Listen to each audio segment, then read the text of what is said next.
능력을 경험하라라고 하는 제목으로 같이 나누려고 합니다. 어떤 교인 한 분이 앵무새를 샀어요.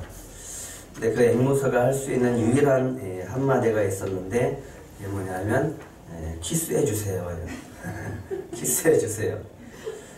그런데 이 앵무새가 주책 없이 아무 때나 그냥 키스해 주세요, 키스해 주세요 이렇게 하는 거예요. 그래서 너무 당황스러워서 좀 민망할 때가 많아서 이 앵무새에게 좀 경건한 말을 가르쳐 줘야 되겠다라는 생각을 하고, 마침 어떤 목사님이 같은 앵무새를 키우고 있어서 그곳으로 이제 파견을 보내기로 했습니다. 다행히 이제 목사님이 앵무새를 받아줬어요. 그래서 이 앵무새를 가지고 목사님이 기르는 앵무새 3장에 같이 넣습니다. 목사님의 앵무새가 할 수 있는 말은 이거였습니다. 다 같이 기도합시다. 다 같이 기도합시다. 목사님 앵무새가 먼저 인사를 했어요. 다 같이 기도합시다. 그러자 교인 앵무새가 얘기합니다. 키스해 주세요. 그러자 목사님 앵무새가 지금까지도 한 번도 하지 않았던 말을 했다고 합니다. 뭐였을까요? 오 주께서 기도를 응답하셨습니다. 앵무새도 기도의 응답을 받나요? 우리가 한 가지 확신을 가져야 되는 것이 있습니다. 기도해야 되는 거예요. 기도에 대한 확신입니다. 그게 뭐냐 하면 기도하면 반드시 응답을 받는다. 믿으십니까? 이 확신이 있어야 돼요. 우리에게 이 확신이 반드시 있어야 됩니다. 기도하면 반드시 응답을 받는다라고 하는 겁니다. 저에게 올 한 해를 돌아보면서 하나님이 주신 기도의 응답 가운데 어떤 것이 있나, 그 중에 2가지가 가장 기억에 남고 감사하더라고요. 하나는 지난 8년 동안 우리가 기도하면서 지하 성전에서 좀 지상으로 올라갔으면 좋겠다라고 하면서 간절히 기도했는데 정말 하나님께서 올 봄에 지하에서 올라올 수 있는 그런 은혜를 주셨습니다. 그래서 이렇게 아름다운 성전에서 예배를 드릴 수 있어서 너무너무 감사합니다. 또 한 가지는 2016년도에 이기범 선교사님이 한국에 오시면서 우리 교회에 들주셨어요. 그때 저에게 주신 마음이 있었는데, 나도 한번 좀 아프리카에 단기 선교에 가고 싶다. 선교사님들이 도대체 어떻게 선교하는지, 제가 가본 적이 없어서, 다른 분들은 단기 선교도 많이 가시고 하는데 외국에 나간 경험도 없고, 그래서 단기 선교를 통해서 선교사님들이 어떻게 선교를 하고 있는지 이 부분을 좀 보고 싶었어요. 그래서 그때부터 기도했는데 올 9월 달에 선교사님이 들어오셔서 같이 나갈 수 있는 기회가 생겨져서 잘 다녀올 수 있었습니다. 그때 돌아오면서 그 선교의 여행을 통해서 저의 선교 비전을 가지고 기도했는데 저에게 주신 은혜가 있었는데 그거는 크신 하나님을 경험케 하는 은혜였습니다. 그래서 그곳에 정말 큰 은혜가 있고 또 저희 개인적으로 큰 은혜를 받고 돌아왔습니다. 그래서 이 2가지 은혜가 저희 기도의 응답이 참 큰 은혜 속에서 살았던 한 해라고 볼 수 있습니다. 이제 올해 얼마 남지 않았어요.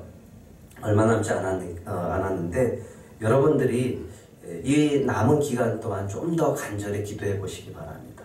그러면 여러분들이 기도하는 것들이 응답되어질 줄 믿습니다. 우리에게 필요한 것이 있어요. 끝까지 기도하는 거예요. 끝까지 기도하는 거. 주님이 반드시 들어주실 것을 믿고 응답해 줄 것을 믿고 간절히 기도하시면 반드시 주님의 은혜가 저와 여러분들 안에 있을 줄 믿습니다. 예수님이 산상수훈을 통해서 기도를 가르쳐 주셨습니다. 이게 뭐였죠? 주기도문입니다. 예수님은 기도할 때 이방인처럼 중언부언하지 말라라고 말씀하십니다. 많이 말을 해야지 기도가 응답되어질 줄 알고 그렇게 얘기하는데 그렇게 기도하지 말라라고 하는 거죠. 중언부언하지 말라라고 하는 거예요. 하나님의 기도가 하나님이 기도를 응답해 줄 때는 우리가 말 많이 해서 그것을 들어주는 게 아니다라고 하는 거죠.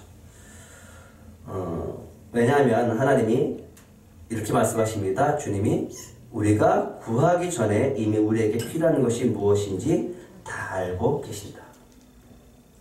믿으십니까? 네.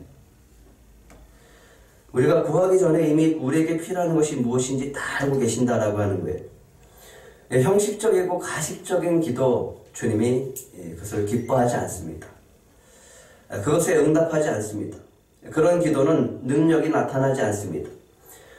예수님은 제자들에게 기도에 대해서 가르쳐 주십니다. 그것이 주기도문인데 마태복음 6장 9절에 이렇게 시작합니다. 그러므로 너희는 이렇게 기도하라. 어떻게 시작하죠?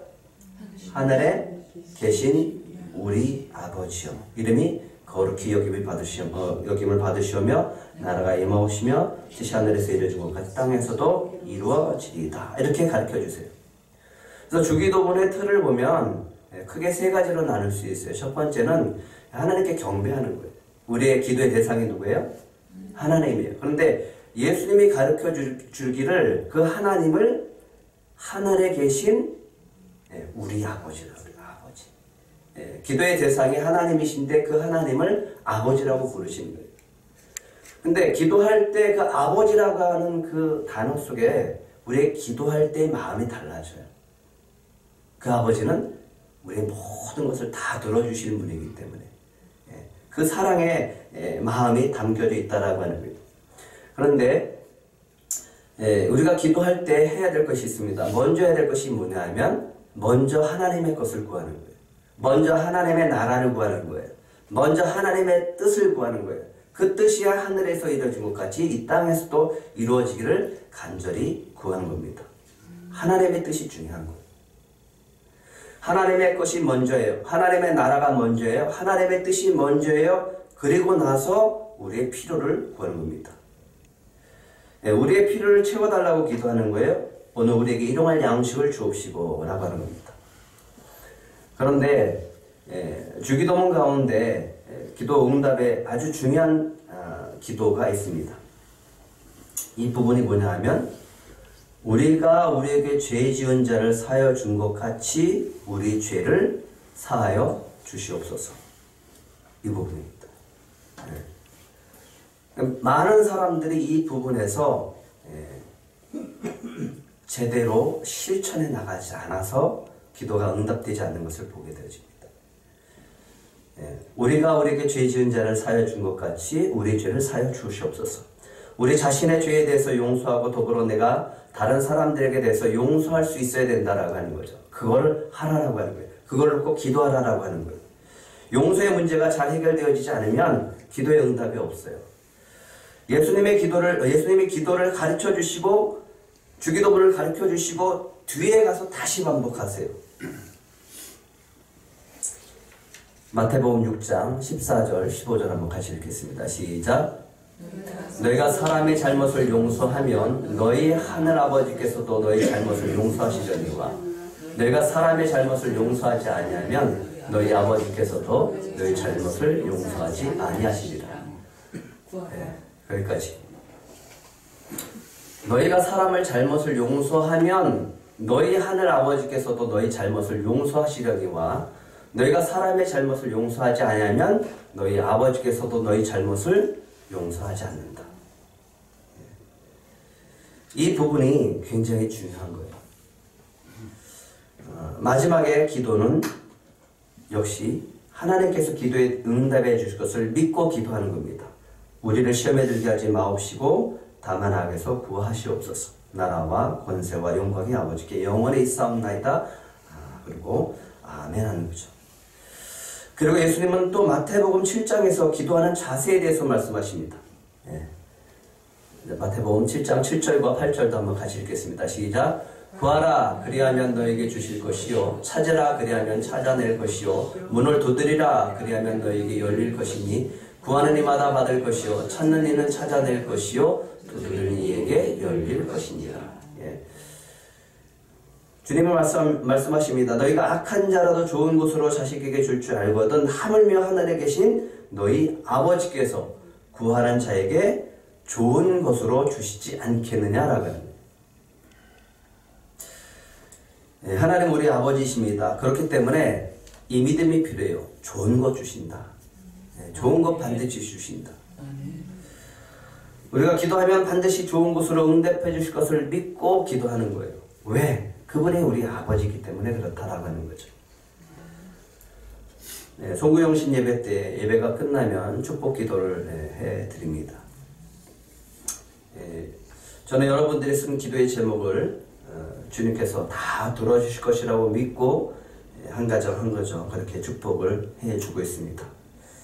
그리고 그 기도의 제목을 가지고 연초가 되면 금식 기도원을 가서 금식하면서 기도를 합니다. 그리고 한 해를 보내죠. 그리고 이맘때쯤 되면 그걸 한번 다시 점검해봐요.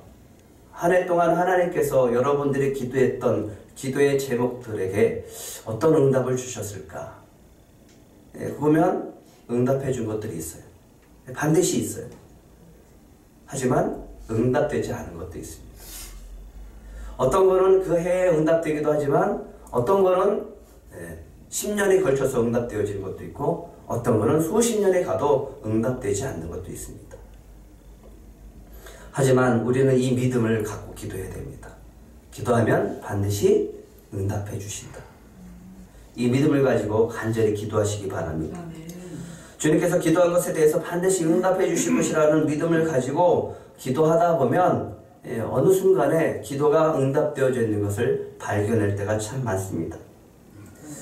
이 믿음을 가지고 올해도 끝까지 기도하시고 기도의 응답이 저와 여러분 안에 있기를 축복합니다. 그래야 우리는 능력의 삶을 살 수 있어요. 우리가 다른 사람들과 다른 것이 있는데 그게 뭐냐면 능력을 가지고 살아가는 거예요. 근데 그 능력은 어디서 오느냐? 다른 데 있지 않아요. 우리 크리스천들의 능력은 말씀과 기도 안에서 일어난다라고 하는 거죠. 이 말씀과 기도를 통해서 능력의 삶을 살아가시기를 간절히 바랍니다. 오늘 야고보서는 야고보가 기록을 했는데요. 이 야고보는 기도를 얼마나 했는지 별명이 낙타무릎이라고 합니다. 예수님의 동생이었어요.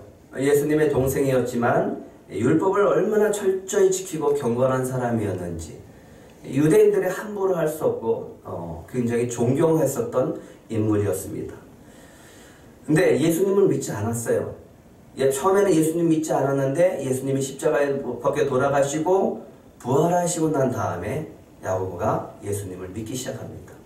그리고 그리스도라고 인정하고 믿고 따르기 시작을 합니다. 그 위에 이분은 사도들과 친구가 되어졌고 초대교회의 지도자가 되어지는 것을 볼 수 있습니다. 야고보는 항상 혼자서 성전에 들어가서 기도를 했어요. 그 민족을 위해서, 유대 민족을 위해서 그는 간절히 기도했습니다. 얼마나 기도했는지 그는 무릎이 딱딱할 정도로 낙타 무릎이 되어졌다고 합니다. 그런 기도의 사람이었던 야고보가 오늘 우리에게 기도의 능력을 갖기 위해서는 어떻게 해야 되는지, 기도의 능력이 어떻게 하면 나타나고 어떤 것들이 나타나는지를 이야기해 줍니다. 첫 번째가 13절입니다. 한번 같이 읽겠습니다. 시작. 너희 중에 고난당하는 자가 있느냐? 그는 기도할 것이요. 즐거워하는 자가 있느냐? 그는 찬송할지니라. 물론 즐거워하는 자는 찬송이 저절로 나오니까 그렇다 치지만 고난 중에 있는 자가 기도한다라고 하는 것은 쉬운 일은 아닙니다. 믿음이 있는 사람은 기도할 수 있어요. 하지만 믿음이 없는 사람은 기도하는 것조차 포기할 때가 있습니다. 아니, 믿음이 있는 사람이라고 할지라도 고난이 너무 강하게 오면 기도하는 것도 포기할 때가 있습니다. 근데 야고보는 얘기합니다. 너희 중에 고난 당하는 자가 있느냐? 뭐 하라고요? 그는 기도하라.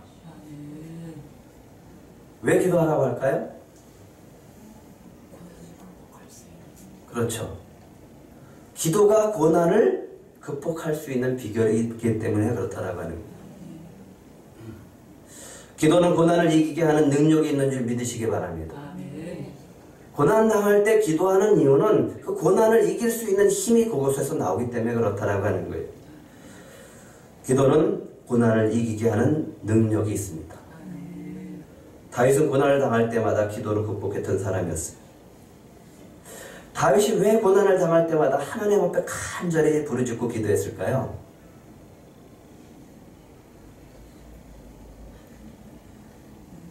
부르짖어 기도해서 하나님 앞에 나아갈 때마다 하나님은 그곳에서 그를 구원해 내주셨기 때문에 그렇습니다. 그 경험이 있으니까 고난을 또 당해요. 가서 또 엎드리는 거예요. 그 다음에 또 당해요. 또 엎드리는 거예요. 이 삶이 반복되어지는 거예요.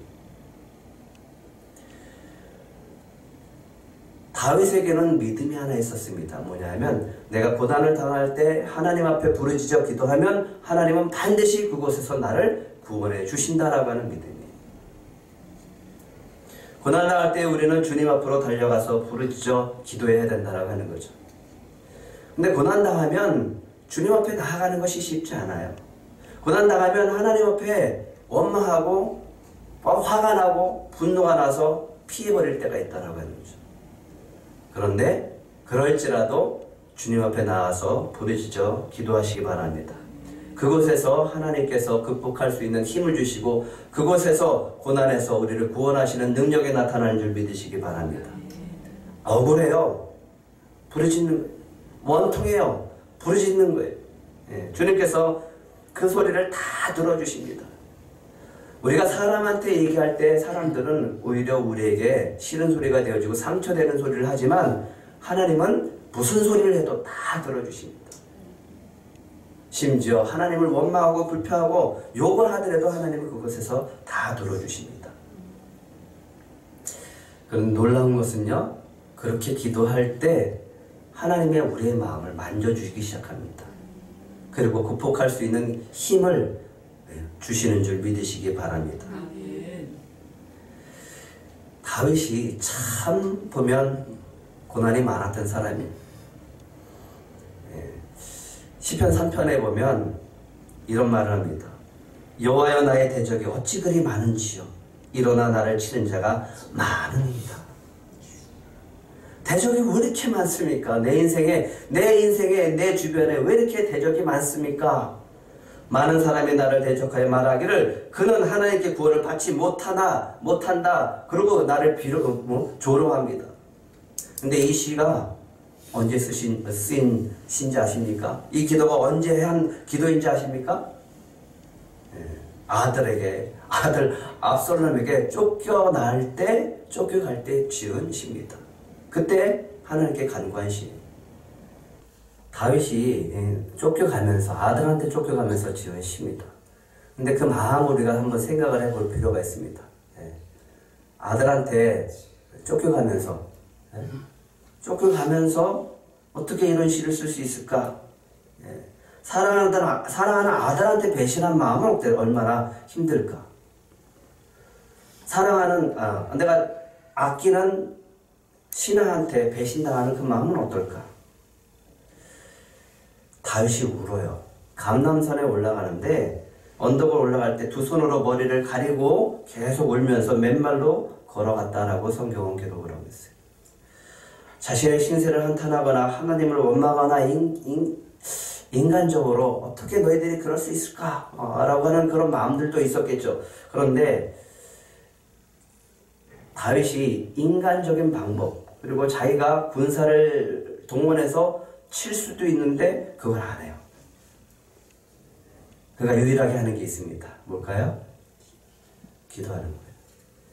눈물이 나지만 마음이 찢어지지만 그가 할 수 있는 것은 기도예요. 그래서 시편 3편 3절과 4절부터 5절까지 이렇게 이야기하는 것을 볼 수 있습니다. 같이 읽어볼까요? 시작. 여호와여 주는 나의 방패시요 나의 영광이시요 나의 머리를 드시는 자이시니이다. 내가 나의 목소리로 여호와께 부르짖으니 그의 성산에 응답하시리로다. 내가 누워 자고 깨었으니 여호와께서 나를 붙드시니로다. 그에게는 믿음이 하나 있어요. 그거는 이 많은 환난과 고통 속에서 하나님이 나의 방패가 되어주시고 나를 다시 써주시고 또 내 기도를 응답해 주신다라는 주님이 나를 붙들어 주신다는 이 믿음입니다. 다윗은 고난을 당할 때마다 기도했어요. 왜냐하면 그 기도를 통해서 주님이 자신을 구원해 주신 것을 경험하며 살았기 때문에 그렇습니다. 여러분도 고난 당할 때 뭘 해야 될까요? 기도하시기 바랍니다. 기도하는 자에게 반드시 그 고난을 넘게 하시는 은혜가 있을 줄 믿습니다. 시편 40편에도 이런 말씀이 있습니다. 40장 1절과 2절 한번 같이 읽겠습니다. 시작. 내가 여호와를 기다리고 기다렸더니 귀를 기울이사 나의 부르짖음을 들으셨도다. 나를 기가 막히는 웅덩이와 수렁에서 끌어올리시고 내 발을 반석에 두사 내 걸음을 견고하게 하셨도다. 아무리 기가 막히는 웅덩이일지라도 하나님은 그곳에서 부르짖으면 하나님은 들으시고 그곳에서 자신을 구원하신다라는 거예요. 인생을 살다 보면 참 기가 막힌 일들이 많이 당하죠. 그럴 때마다 우리는 그 웅덩이에서 해야 될 것이 하나 있는데 그거는 기도라고 하는 겁니다. 그렇게 기도하다 보면 하나님은 반드시 그 웅덩이에서 우리를 건져내실 줄 믿습니다. 얼마나 억울할까요? 다윗이 뭘 잘못했길래 사울한테 사울에게 쫓겨날까요? 쫓겨가고 다윗이 할 수 있는 것이 없어요. 기름 부은 왕을 자기가 어떻게 할 수가 없잖아요. 그런데 유일하게 다윗이 하나 하는 것이 있어요. 그게 뭐냐 하면 기도라고 하는 거예요. 동굴에 갇혔을 때도 쫓겨갈 때도 블레셋에 도망쳤다가 미친 척하면서도 그냥 하나님 앞에 기도하는 거예요. 다윗의 인생을 돌아보면서 그가 그 인생을 정리하면서 이런 고백을 합니다. 사무엘하 22장 7절에 보면 이런 거예요. 내가 환난 중에서 여호와께 아뢰며. 언제 아랬다고요? 환난 중에. 내가 환난 중에 여호와께 아뢰며 나의 하나님께 아뢰었더니 그가 그의 성전에서 내 소리를 들으시니 나의 부르짖음이 그의 귀에 들렸도다.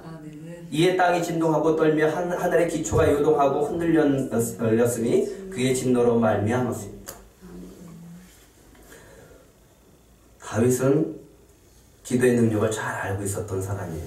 그래서 기도하는 사람이었습니다. 그래서 능력의 삶을 살았던 사람입니다. 환난 중에 다른 거 하지 말고 기도하시기 바랍니다. 그러면 반드시 그 환난에서 주님께서 우리를 건져주실 줄 믿습니다. 어떻게 건져주시냐면 천지를 진동하신다. 천지를 진동해서라도 우리를 구원하실 줄 믿습니다. 이 믿음이 필요합니다. 기도는 고난을 이기게 하는 능력이 있다. 이것을 경험하시는 저와 여러분의 되기를 축복합니다. 두 번째로는 기도는 병든 자를 구원하는 능력이 있다라고 야고보는 말하고 있습니다. 14절 한번 같이 읽겠습니다. 시작. 너희 중에 병든 자가 있느냐? 그는 교회의 장로들을 청할 것이요 그들은 주의 이름으로 기름을 바르며 그를 위하여 기도할지니라. 모든 병의 원인이 다 죄 때문입니까? 네, 그렇지는 않죠. 네, 하지만 죄로 인해서 주님은 병을 주신다라고 하는 거죠. 죄 때문에 병이 찾아오는 겁니다. 예수님은 제자들이 소경을 보면서 예수님, 이 소경된 자가 이 사람의 죄 때문에 그렇습니까? 아니면 부모의 죄 때문입니까? 아니다. 그 사람의 죄도 그 사람의 부모의 죄도 아니다. 이 사람이 소경이 된 것은 하나님이 하신 일을 나타내고자 하신 일이라. 그러니까 죄와는 상관없다라고 하는 거예요. 그런데 친구들이 중풍병자를 데리고 왔어요. 예수님이 그를 향해서 이렇게 얘기를 합니다. 내 죄가 사해졌다. 아니, 일어나라. 이제 치유받았다. 이렇게 퍼석하는 게 아니라 예수님이 얘기하는 거야. 내 죄가 사함을 받았다. 작은 자의 안심하라. 내 죄가 사함을 받았느니라. 그러니까 죄가 중풍병을 일으켰다라고 하는 거죠. 또 베데스다 연못에서 38년 된 병자가 있었어요. 예수님이 그를 치료해 줍니다. 그가 성전에 들어와요. 성전에 들어왔을 때 예수님이 그를 만나서 이렇게 얘기를 합니다. 더 심한 것이 생기지 않게 다시는 죄를 범하지 말라. 죄는 병을 가져다 준다라고 하는 거예요. 이렇게 죄로 인해서 병든 자들이 있을 때 우리는 어떻게 해야 되냐 이거죠. 물론 그것이 아닐지라도 우리는 같이 기도해야 됩니다. 병든 자가 있으면 교회 장로들을 청하여 주의 이름으로 기름을 바르며 그를 위하여 기도하라 이렇게 얘기를 합니다. 그러면서 얘기합니다. 15절 믿음의 기도는 병든 자를 구원하신다. 주께서 그를 일으키시리라. 혹시 죄를 범하였을지라도 사하심을 받으리라. 예, 믿음의 기도는 병든 자를 치료한다라고 하지 않았어요? 믿음의 기도는 병든 자를 구원하리니 이렇게 얘기합니다. 놀랍지 않습니까? 우리의 믿음의 기도가 병든 자를 구원할 수 있다라고 하면 기도해야죠. 그 영혼이 치유받을 수 있다면 기름 발라줘야죠. 주께서 그를 일으키신다라고 말씀하고 있는 것을 보게 되어집니다. 교회에 오면 상처받은 영혼들이 치유받아야 돼요. 교회에 오면 병든 자가 치유받아야 돼요. 그것을 위해서 우리가 합심해서 기도할 수 있어야 됩니다. 그런데 사람들이 이것에 대해서 문제가 생겨집니다. 16절 한번 같이 읽겠습니다. 시작. 그러므로 너희 죄를 서로 고백하며 병이 낫기를 위하여 서로 기도하라. 의인의 간구는 역사하는 힘이 큼이니라. 어떻게 하라고요? 서로 죄를 고백하며 병이 낫기를 위하여 서로 기도하라. 내 죄가 있어요.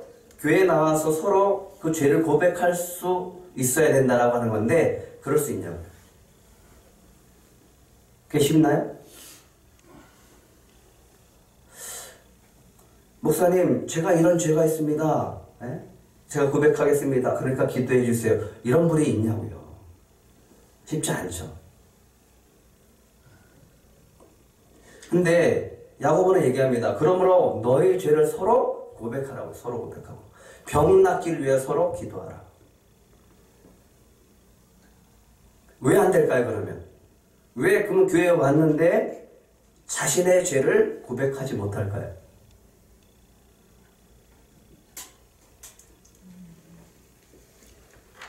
믿지 못하는 거죠. 교회를 믿지 못하고 목회자를 믿지 못하고 성도를 믿지 못하는 거예요. 교인이 내 마음에 아픔이 있고 병든 게 있어요. 그런데 와서 털어놓지를 못하는 거예요. 왜? 그게 나한테 수치로 다시 올까 봐.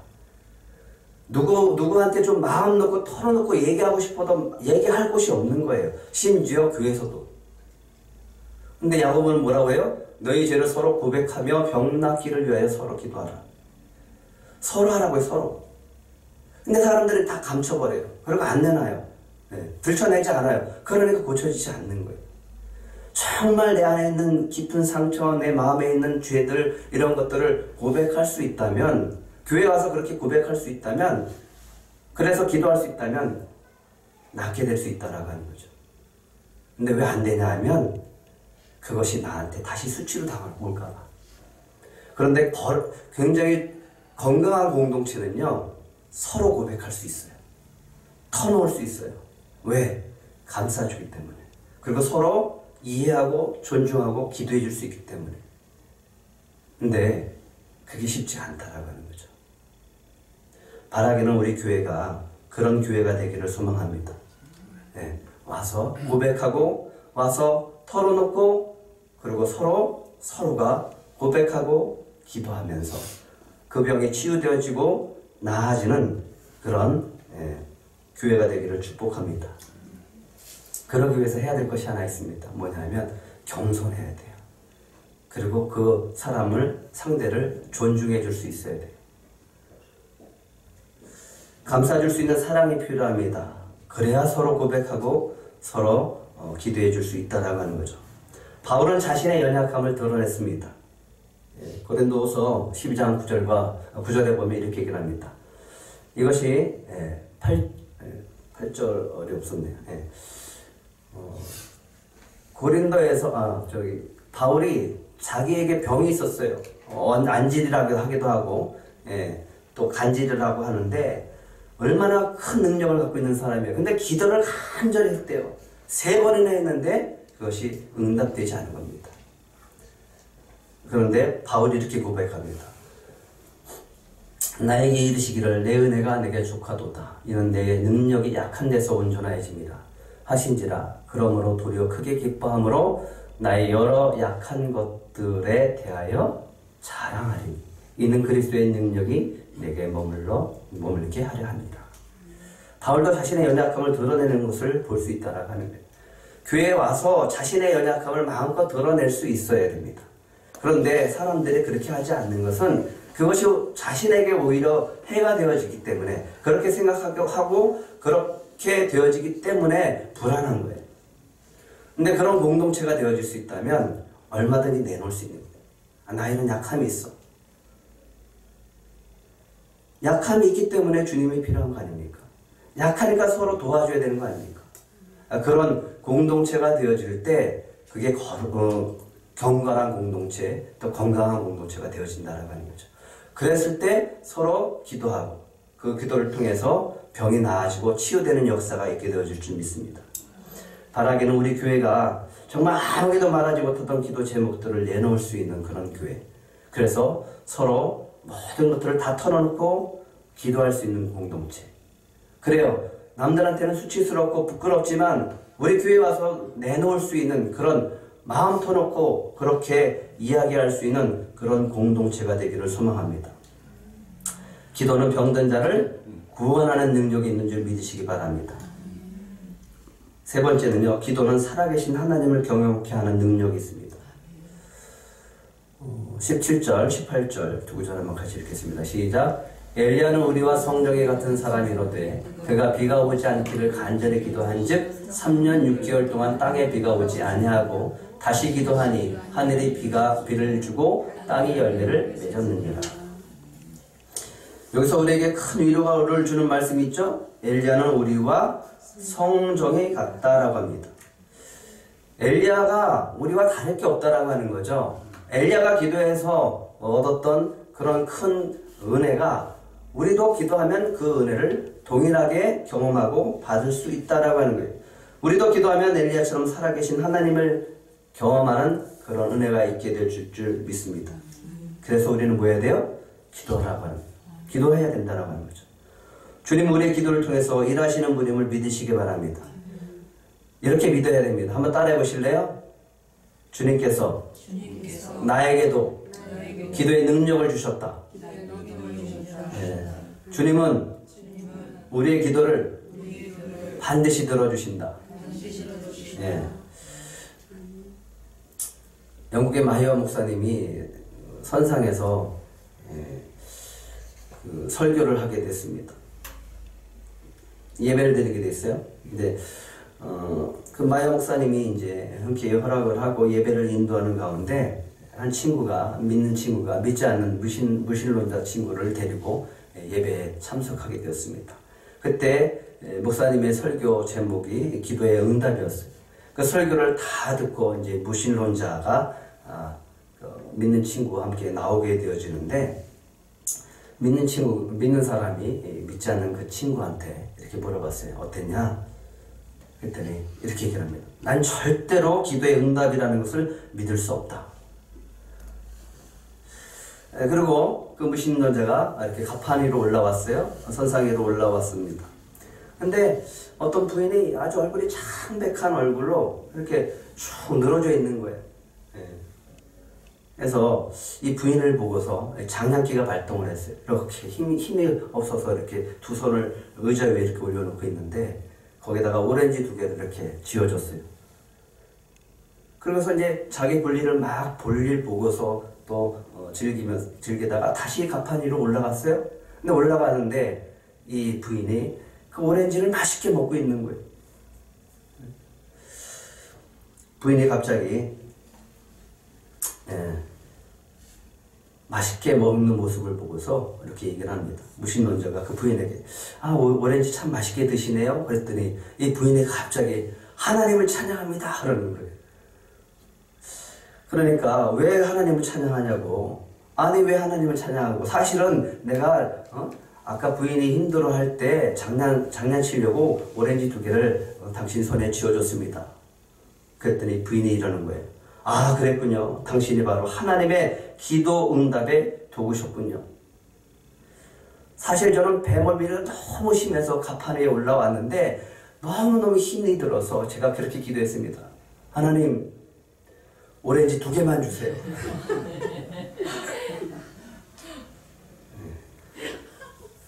딱 두 개만 주셨어. 기도는 살아계신 하나님을 경험케 하는 능력이 되는 줄 믿으시기 바랍니다. 엘리야가 기도를 했어요. 어떻게 기도하니까 3년 반 동안 비가 오지 않았고 기도하니까 어떻게 하늘에서 비가 내립니까? 그런데 야고보는 얘기합니다. 그 능력을 우리도 갖고 있다라고 하는 거예요. 그런데 우리는 믿지 않는 거예요. 그리고 기도 안 하는 거죠. 여기 두 가지 초점이 있습니다. 엘리야의 기도의 응답, 능력의 기도가 되는 두 가지 초점. 한 가지가 뭐냐 하면요. 엘리야가 비를 내리게 하는 그 기도하기 전에 바로 전에 했었던 사건이 하나 있습니다. 뭐냐면 갈멜산에서 바알 선지자들과 싸우는 장면이었어요. 그때 하늘에서 불이 내리기를 기도합니다. 제단을 쌓아놓고서 거기에 물을 잔뜩 부어놓고 불을 내려서 그 제단에 있는 제물들이 다 태우기를 간절히 기도합니다. 기도에 응답하는 그 신이 바로 하나님이다라고 하는 거예요. 그때 이렇게 기도합니다. 한번 같이 읽어볼까요? 시작. 여호와여 내게 응답하옵소서. 내게 응답하옵소서. 이 백성에게 주 여호와는 하나님이신 것과 주는 그들의 마음을 되돌이키심을 알게 하옵소서. 기도의 초점이 어디 있냐면 하나님이 살아계신 것을 보여주시옵소서 이거예요. 내 기도가 들어져서 나에게 유익되는 부분도 있지만 그것을 떠나서 엘리야의 기도의 능력은 어디서 왔냐면 이 기도에 응답하시는 분이 바로 하나님이심을 보여주세요. 그래서 저들이 바알에게 돌아갔던 마음들을 다시 돌이켜서 하나님께 돌아오게 하소서. 여호와 그는 하나님이십니다. 이 고백을 듣게 하소서라고 했는데 불이 내려진 거예요. 그랬더니 이스라엘 백성들이 그 엘리야의 기도의 응답을 보면서 이렇게 합니다. 여호와 그는 하나님이시다. 여호와 그는 하나님이시다. 이게 기도의 능력이라고 하는 거예요. 기도의 응답 속에서 누가 드러나는 거냐면 우리가 아니라 하나님이 드러나는 거예요. 하나님이 살아계시다라고 하는 거예요. 두 번째는 아합한테 선포합니다. 큰 비가 올 겁니다. 야, 3년 반 동안 가물었는데 무슨 비가 오냐? 그런데 엘리야는 선포합니다. 엘리야가 그 기도를 통해서 하나님이 비를 내리시는 분이고 하나님이 역사하시는 분임을 드러내기 위해서 기도합니다. 그렇게 선포하고 가서 기도하는 거예요. 간절히 기도합니다. 18장 43절에 이렇게 얘기합니다. 그의 사환에 이르되 올라가 바다 쪽을 바라보고 그가 올라가 바라보고 말하되 아무것도 없나이다. 이르되 7번까지 다시 가라. 아무것도 없습니다. 아무것도 없습니다. 하지만 엘리야가 얘기합니다. 가라. 가라. 44절 한번 같이 읽겠습니다. 시작. 7번째 이르러서는 그가 말하되 바다에서 사람의 손만한 작은 구름이 일어나나이다. 이르되 올라가 아합에게 말하기를 비에 막히지 아니하도록 마차를 갖추고 내려가소서 하라. 이게 기도의 초점입니다. 그의 기도를 통해서 하나님이 드러나는 거예요. 하나님이 바로 비를 내리시는 분이고 하나님이 바로 비를 내리지 않게 하시는 분이고 하나님이 이 모든 것들을 주관하시는 분임을 저 믿지 않는 아합한테 보여주시옵소서. 하나님은 우리의 기도할 때 역사하시는 줄 믿으시기 바랍니다. 우리의 기도에 능력이 있음을 믿으시기 바랍니다. 그리고 기도하세요. 오늘 3가지를 말씀드렸어요. 연말까지 꼭 이 믿음을 가지고 기도했으면 좋겠습니다. 다시 정리하면요. 기도는 고난을 이기게 하는 능력이 있습니다. 기도는 병든 자를 구원하는 능력이 있습니다. 기도는 살아계신 하나님을 경험케 하는 능력이 있습니다. 꼭 이 믿음을 가지고 기도해서 하나님의 놀라운 응답의 역사를 경험하시기를 축복합니다.